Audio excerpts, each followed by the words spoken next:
Hi guys, bali ngayon nandito ulit tayo sa farm. Papakita ko sa inyo yung yung sinasabi nila na miracle fruits. Papakita ko sa inyo kung ano yung itsura nun, okay?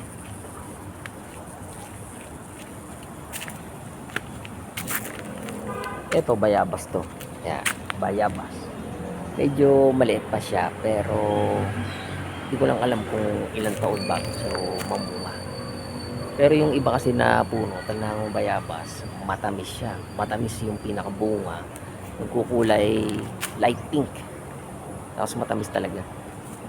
Ito puro halos bayabas yung nandito. Medyo maliit pa nga lang. Kasi ito bayabas din. O, di ba? Puro bayabas yan. Bayabas, bayabas, bayabas. Yung isa, yung pinakamataas doon. Ayun o. Ito. Yan. Bali, ito yung papaya. Mataas. Kasi ito, itong maliit na to, bayabas din. O, diba? Pupunta tayo ngayon dito sa may miracle fruits. Ay ko. Teka lang. O, ito. Bayabas din.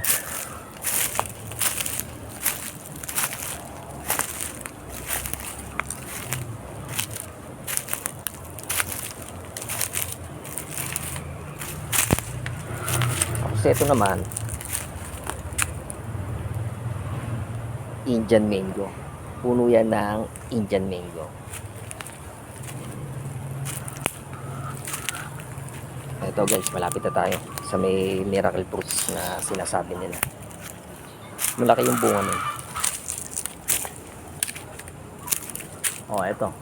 Ito yung Indian mango. Matamis din yan pag nagbunga. Indian mango ang tawag doon. Tapos, ito yung yung tinatawag nila miracle fruits. Para siyang bayabas na malaki. Ayan oh. Ayan. Isa. Tapos, dalawa. Ayan, dalawa. Isa. Tapos, dalawa. Ayan, ayan na yun. Yan yung miracle fruits sila.